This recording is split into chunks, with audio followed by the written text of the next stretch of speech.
It will be about the project OkDo, which is based between London, Paris and Helsinki. And it is represented by the two main people involved in the project, Jenna Sutela and Anni Puolakka.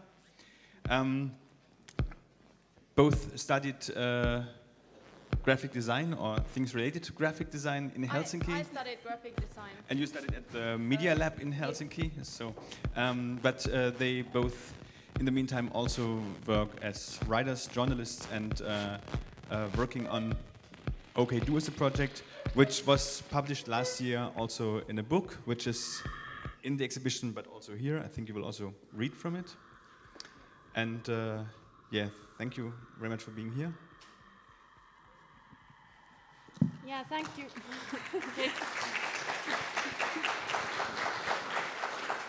Hello everyone, and thank you so much for inviting us. It's been really a pleasure to be here in such a well-organized event. Thank you. Yes. So to begin with, maybe we can, in addition, give a small introduction to what we do in a bit more specific way, I guess. So I'm Jenna, and I'm Anni. and together we are OkDo. We are a creative practice for thinking and doing. That's how we like to call ourselves. We have a designer background, both of us, and I studied more media and design research, as well as interaction design a little bit, and information visualization, but more with the theoretical and kind of curatorial sense. And as Axel already said, I studied graphic design, but at the moment I'm not doing any graphic design work, so I guess there are quite a few speakers like that here today, which is quite interesting. People with graphic design background, but that are actually doing something else than traditional graphic design at the moment. And we both have a background as cultural producers, so we've been working as cultural producers, both of us, organizing design and art-related events, and I still work as a journalist as well. But other than that, we are basically trying to live on OkDo. That's something that we founded 1 year ago, a little bit over 1 year ago, and we are trying to make our living with this. I guess it was when we graduated, we both thought that there's nothing ready for us, that nothing really fits our skills, that we have to create our own practice. Should we say something about the background music? Yes, it's, I don't know if you can hear it. In the background we have this Science Points mixed by myself and Martti Kalliala, which was made in the contents of the exhibition. Is there, yeah, it's music about the science and scientific music. You can also download it on the OkDo site, which is okdo.eu. And basically, as Jenna said, we started OkDo because we felt that there's no such jobs or kind of ready-made jobs for us that we would be super enthusiastic about doing, so we decided we better start something ourselves. And we were also a bit in crisis, because me, for example, I had a graphic design background, but I didn't feel like working as a traditional graphic designer, so we decided to create a job for ourselves as founders of OkDo, and kind of experiment and explore through OkDo what it is to be a designer and how the discipline of design could kind of be developed through practice. And our way of working is also quite experimental, as Anni is based in Paris and I'm halfway between Helsinki and London. So we work a lot online, and a lot of our work is actually immaterial, writing and such things. But then we get together once in a while, like once a month or something, and work really intensively together.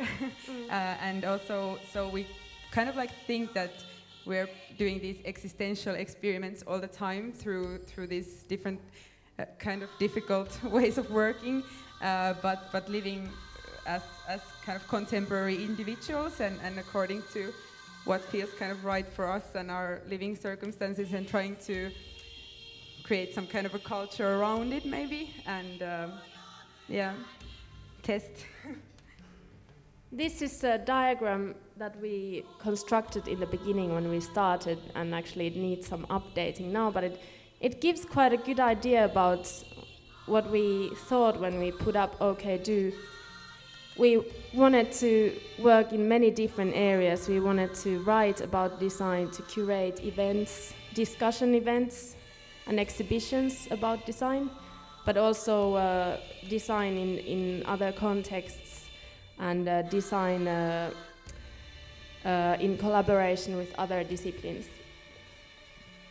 And start up discussions around design and art, as well as provide some kind of tools or access to tools on how and what to design, maybe kind of pick up interesting things or phenomena in our view and strengthen them messages or communicate them in such a way that other designers could also use them as a starting point for their work. Basically, what is a very an issue that comes out constantly in the conversations between Jenna and me is the question of what we are. Are we designers? Are we curators? Are we writers? Like, what is it that we are? And that's something that's actually a very big part of our practice. I think this asking this question will never end. It will be a never-ending process for us. And also related to this this kind of question that has been discussed here already today is the question of what is the purpose of this defining what you do. Who are you doing it for? Are you doing it for yourself or for others? And in that case, who is the others? Is it your colleagues or your mother, or is it the people you collaborate with? My relatives still just think I'm a journalist, but it's good to have something to tell them that they don't like. They're happy.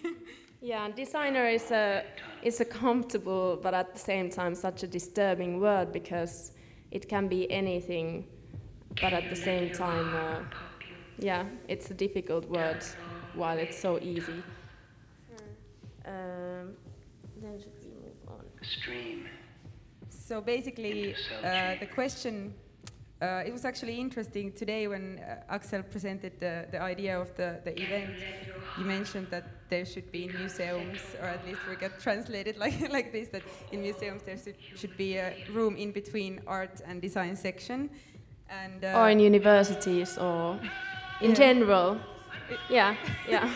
And we agree, and think we stand somewhere in between those fields. In our practice, and sometimes we think also. Yesterday we had a discussion at the dinner about the meaning of thinking about what you really thinking, what you're best at, and try to develop that as a tool for finding the perfect profession or field to specialize in. And I think for us it is being in between. Because always when we kind of pick up something, yeah, we are designers, or we are this, we start feeling uncomfortable with that the next day, or when a new task or idea comes up. So we've been talking about this a lot, and in fact we kind of feel that we are always in between. And when it comes to the different disciplines, art and design, they are something that we are interested in, but we are also interested in expanding this focus towards other disciplines that are completely outside this world, like science, for example. And yes, then there's partly we think, and partly we do. A lot of our work is actually research. We like to call it research through practice, or going into, like starting up OkDo, for instance, just going into doing something and finding out what it is that we're actually looking for through that. And we kind of think that our processes are usually longer, or our projects are usually continuous in a way that it's hard to say when they stop, because usually when the project is kind of finished, we already have a new idea about how we could develop that theme further.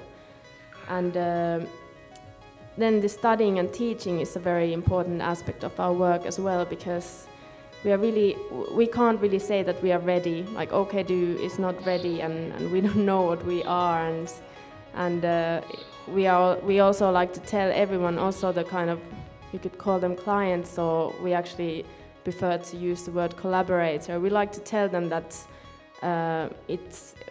we like studying and learning, and the best way to do a project is to have a kind of like learning attitude and not actually present ourselves as some kinds of experts that know everything about what we're doing.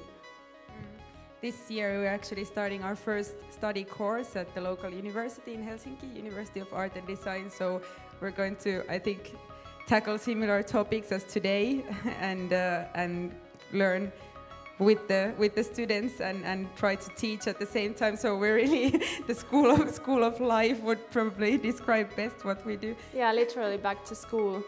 And actually that's something that we were missing in our own education, these kinds of events, for example. When I was studying graphic design, I wasn't so much encouraged to think about my own professional identity kind of beyond graphic design. And I think it's interesting how nowadays you can have a certain educational background but then apply it to new areas and kind of bring in new perspectives to different kinds of professional areas.